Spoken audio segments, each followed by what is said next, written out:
You will hear a number of different recordings, and you will have to answer questions on what you hear. There will be time for you to read the instructions and questions, and you will have a chance to check your work.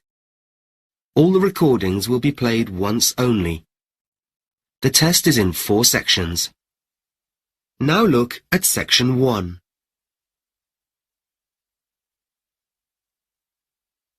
Section 1. You will hear a man talking to a woman on the phone about booking a room for an event. First, you have some time to look at questions 1 to 6.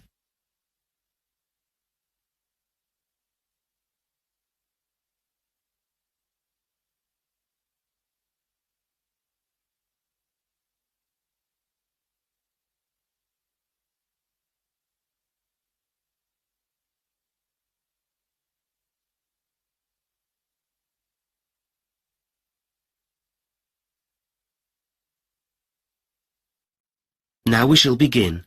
You should answer the questions as you listen, because you will not hear the recording a second time. Listen carefully and answer questions 1 to 6. Silverton Hall event booking.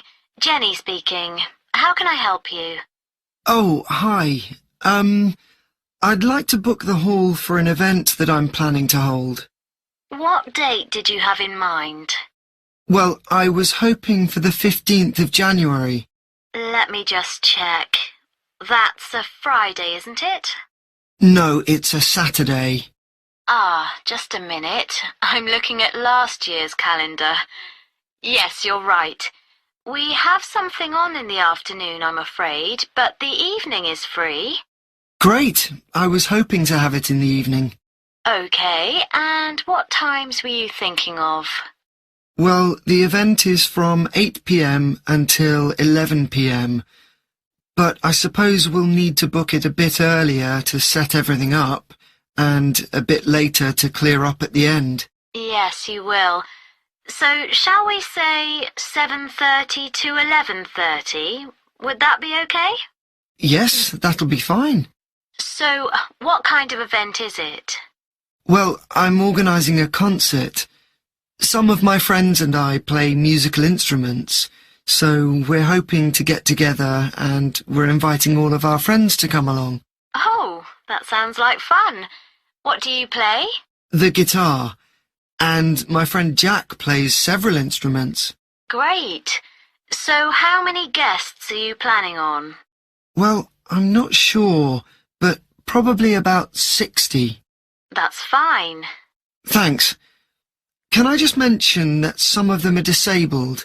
I assume that'll be all right and that access won't be a problem? Of course. We have special facilities and we've made some improvements recently as well. Great. So what about food? Do you have any thoughts on that? Yes, I thought we'd have something simple. I don't want anything complicated like a buffet or a 3-course meal. So just sandwiches, really, and also something to drink, if that's okay. I've got that. So, if you're playing music, do you have your own equipment? Because if not, we can provide that for you. Yes, we have our own equipment. We have our own instruments and microphones and amplifiers. We have everything except for a piano, which would be very useful. Would it be possible for you to provide one? Yes, of course. I'll make a note of that. Before you hear the rest of the conversation, you have some time to look at questions 7 to 10.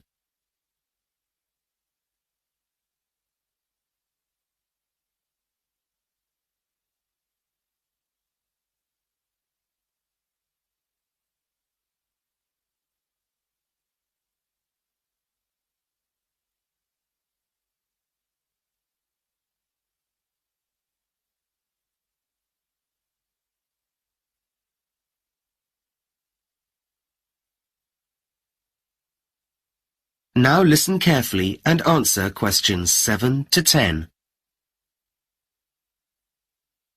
Now, I don't know if you're aware, but parking has become a bit of a problem around the hall. Well, actually, it's a problem all over the centre of town. and so we do offer some transport solutions. Oh, well, we were planning on driving to the hall. I wouldn't recommend that. We do have a coach that will pick everyone up and take them home at the end of the evening. It costs a bit extra, but does work out cheaper than taking taxis. Would you be interested in that? Yes, please. And I guess that would be easier than trying to park all our cars. It certainly would. Now, I think I have all the details. Let me just add up the costs. That comes to £250, but I'll reduce it to £225 as we have a 10% discount from now until March. Well, that's great. Thank you so much. And now I just need a contact name. I guess that would be you, right? Yes, that's right. It's Rob. Okay. And your family name? It's Yesowski. I'll spell that for you. It's Jezowski.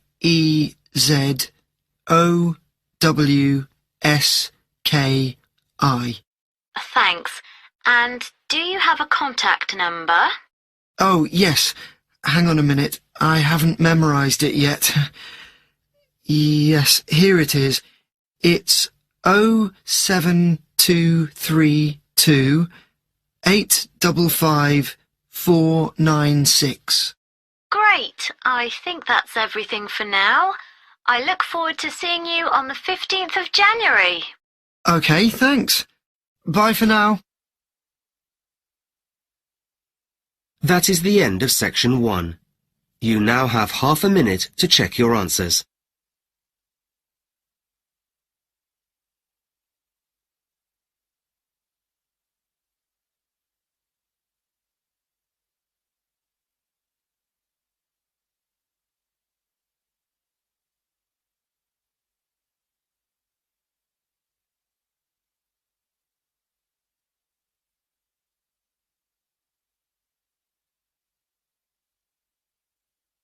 Now look at section 2.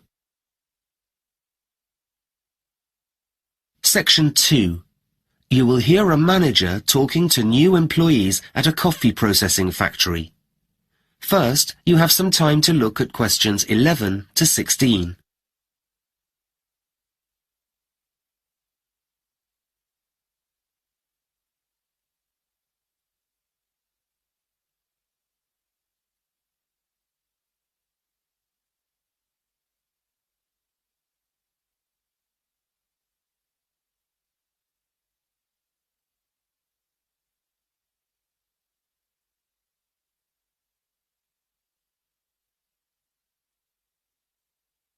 Now listen carefully and answer questions 11 to 16.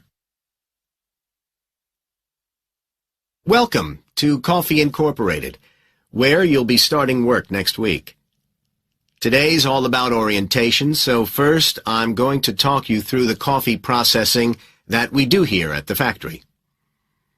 Coffee beans are like a stone inside a fruit, and in what's known as the wet process, the outer covering of skin and fruit is removed before the beans are dried. Wet processing involves the fruit being immersed in water in order to sort which fruit can and can't be used. Any bad fruit will float and can be thrown out at this point. This reduces levels of pollution from dirty waste that some other methods produce, though, admittedly, some people do say the wet process reduces flavor, too. After the fruit has been removed, we are left with the beans, which have to be dried to a water content of about 10% before they can be used to make coffee. We do this by machine. This is the way it's done where there are limits in terms of workspace, as is the case here. An alternative drying method is natural drying, which requires the beans to be spread out on special ground areas or tables in the sun. The air is better able to circulate around the beans in the natural method of drying, but it does increase the number of workers required. After the beans are dry, we go on to a process called polishing. This makes extra sure that the beans are completely clean. Some experts believe polishing damages the taste of the coffee, but that's a matter of opinion. And while polishing isn't actually required, we do it here to avoid the possibility of any remaining skin causing problems during roasting. Once the beans are fully clean, they're sorted by size and weight. This is also carried out by machine. The beans are blown through the air, and the ones that land in bins near the air source are the heaviest and best and will be made into the top quality brands, whereas the ones that fall further away are likely to produce a poorer flavor, though they will still be used for blending and making instant coffee and so on. Beans can also be sorted by color. This is the most difficult and time-consuming task, as it's done by hand and needs workers with expertise and experience. Once the sorting is completed, the beans are roasted and stored ready for distribution.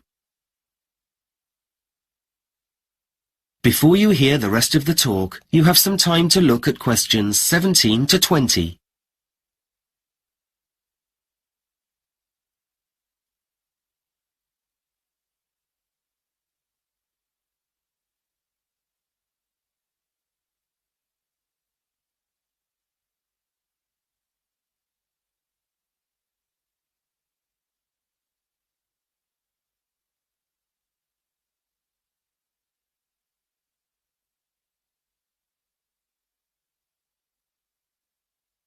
Now listen carefully and answer questions 17 to 20.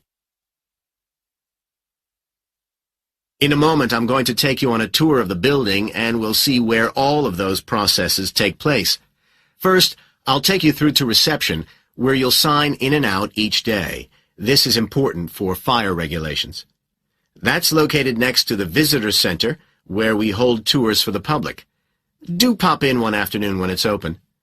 As well as seeing the working part of the factory, we have a treat for you, and that's the tasting room, where you'll get to try some of the products we make, and which we sell a selection of in our staff shop. These are available to staff at a discount. For one day only, you can choose something there for free, as our welcome to you. Ordinarily, we'd finish the tour with lunch in the staff canteen. It's being repainted at the moment, so we'll have some sandwiches here in the training room instead. I'm going to hand you out some protective clothing in a moment. Good to see you're all wearing sensible shoes, which we requested for the tour, so thank you for that. There are some caps in the basket near the door over there. Please collect one, even if you have very short hair. They're essential in all food production areas these days. We won't be handling anything today, though ordinarily you'll be wearing gloves to work with the beans. In a moment, I'm going to hand you out a badge with your name on. This is so we can get to know each other better. And hopefully, you've all remembered pen and paper, as I'll be giving you plenty of information to make a note of. That is the end of section 2. You now have half a minute to check your answers.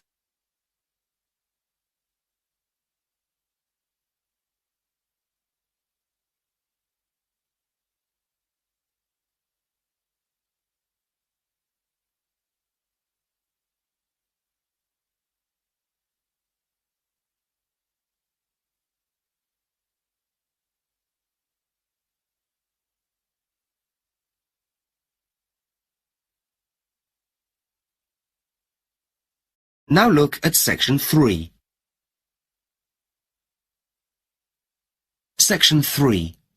You will hear a student called Tim discussing his dissertation proposal with his tutor. First, you have some time to look at questions 21 to 26.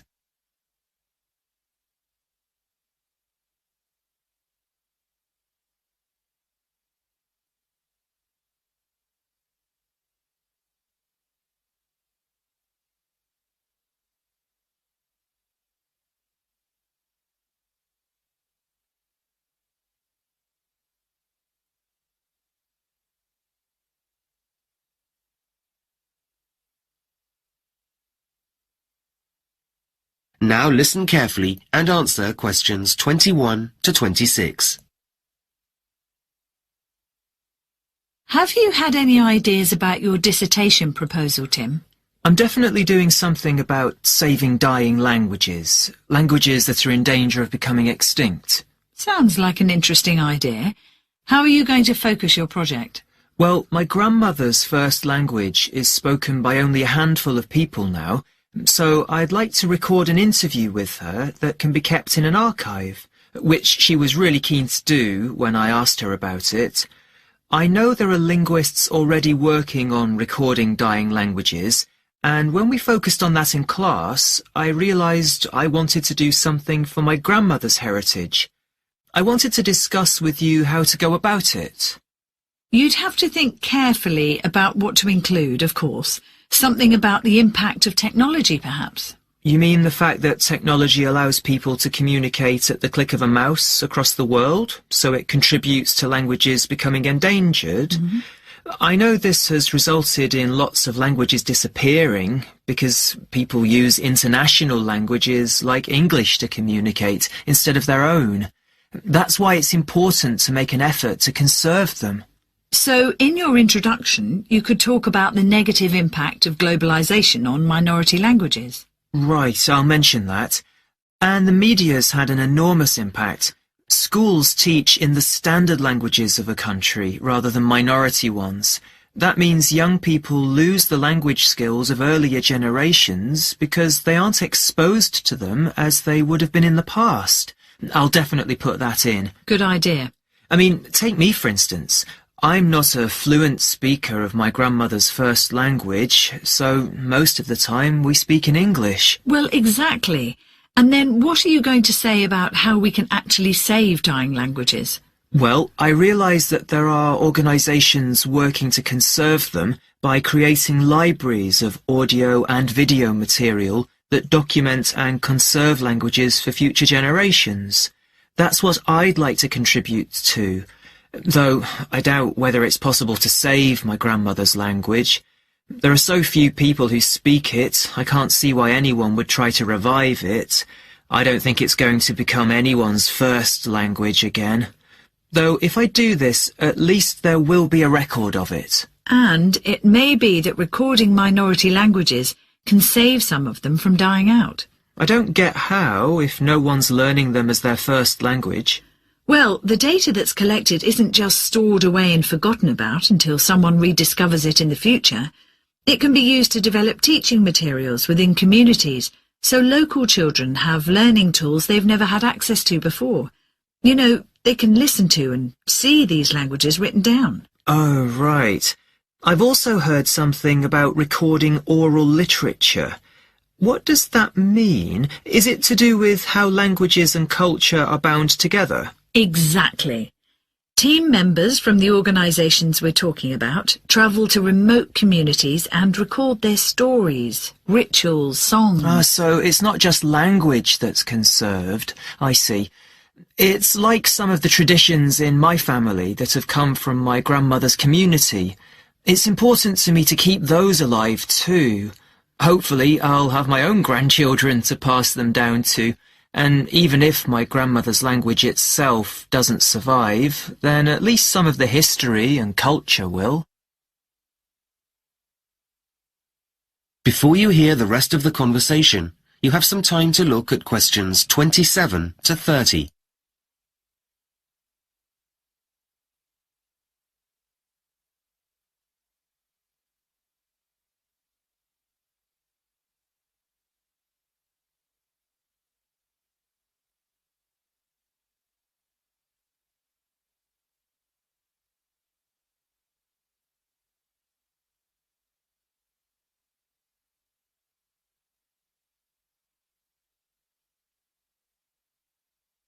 Now listen carefully and answer questions 27 to 30.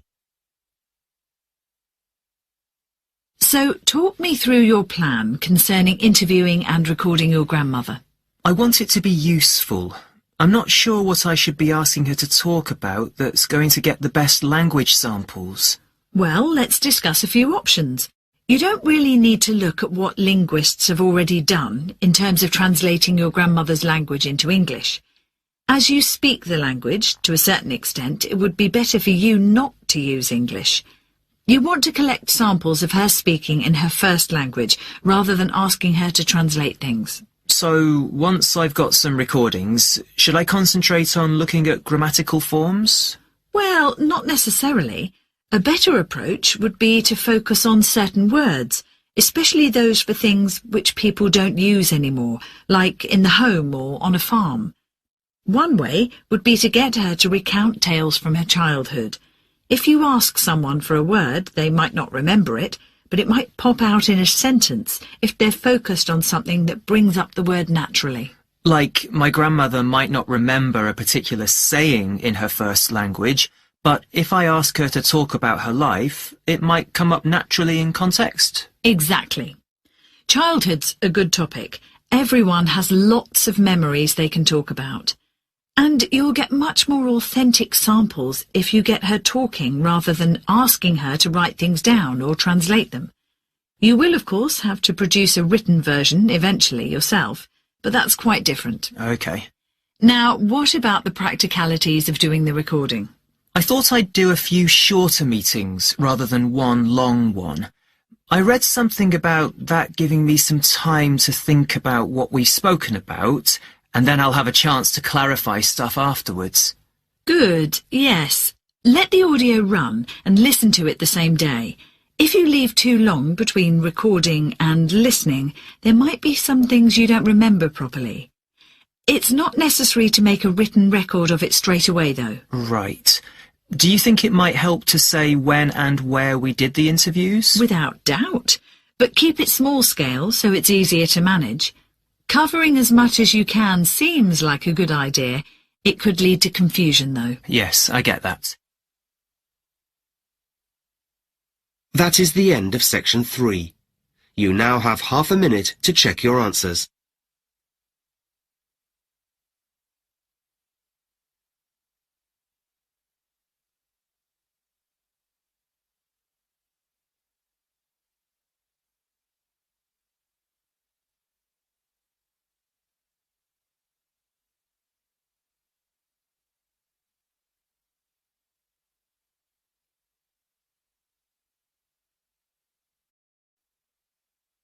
Now look at section 4.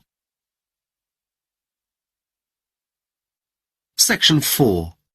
You will hear a lecture about the history of time measurement. First, you have some time to look at questions 31 to 40.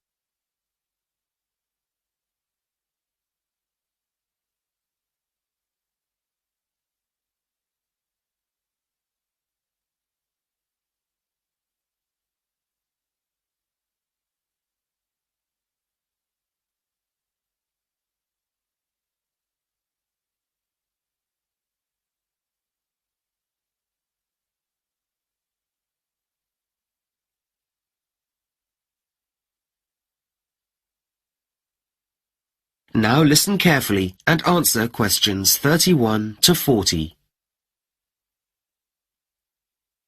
Hello. Today, I'm going to be talking about the history of the measurement of time, something we all take for granted now.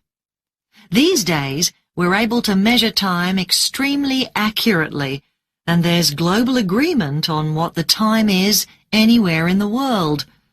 But of course, this has not always been the case. So, when and how did it all begin? Well, we can tell that prehistoric people from 30,000 years ago were aware of the changes of the moon as time went by. But 25,000 years passed before humans began to actually track time. There is credible evidence for this from around 5,000 years ago, and they did this by observing not just the movement of the sun, moon, and stars, but by measuring where these were in relation to the Earth, and, in particular, where these were in relation to the horizon. This was known as horizon tracking. For example, they noted the position on the horizon of the sun at sunrise and sunset, and how these positions changed throughout the year. From this, they were able to predict when the longest and the shortest days of the year were. Initially, this measurement was quite inaccurate and relied on suitable natural markers being on the horizon, such as hilltops, trees, etc. But measurement became more accurate and detailed when certain communities built markers specifically to view how the positions of the sun and moon related to them. One of the best remaining examples of these is Stonehenge in England, which consists of a number of very large stones arranged in a circle. Okay, so let's have a look at the first clocks. It wasn't until around 1400 BC that the first primitive clocks were used to measure length of time. These were water clocks, and time was measured by filling a bucket with water which had a small hole in the bottom of it. As the water dripped out, the water level went down, marking the passage of time. Early civilizations also used the sun to measure time. Sundials were used to cast a shadow from the sun onto a horizontal surface marked with lines indicating the hours of the day. As the sun moved across the sky, the direction of the shadow moved across the dial, and the time could be read. Early time measurement in China and Japan also involved the burning of incense sticks. The longer the stick, the longer it burnt, and so standard lengths were used to measure lengths of time. Sometimes a stick with a different smell was burnt at a certain point in the day, and workers would know when to move on to the next task because of the change in incense.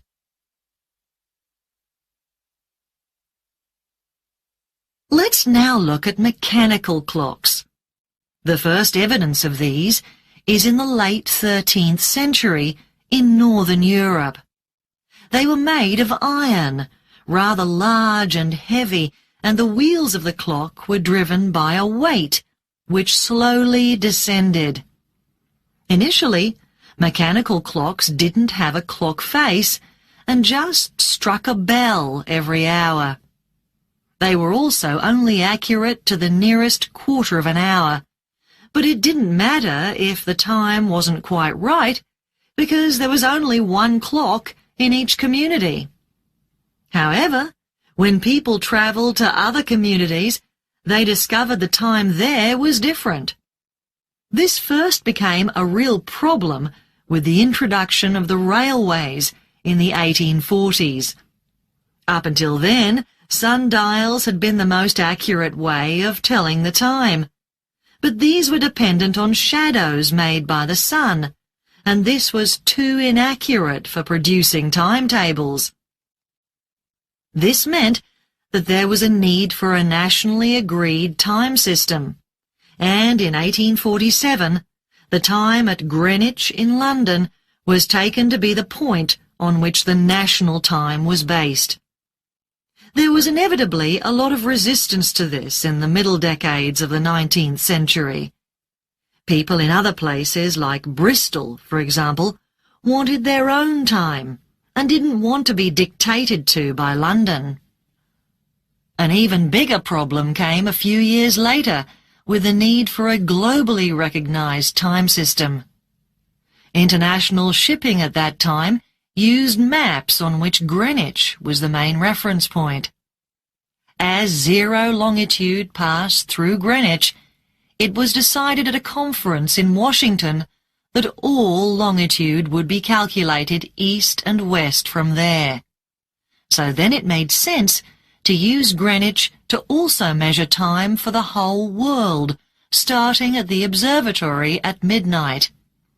People could therefore be confident that when it was 8 a.m. in California, it was 5 p.m. in Paris every day. That is the end of section 4. You now have half a minute to check your answers.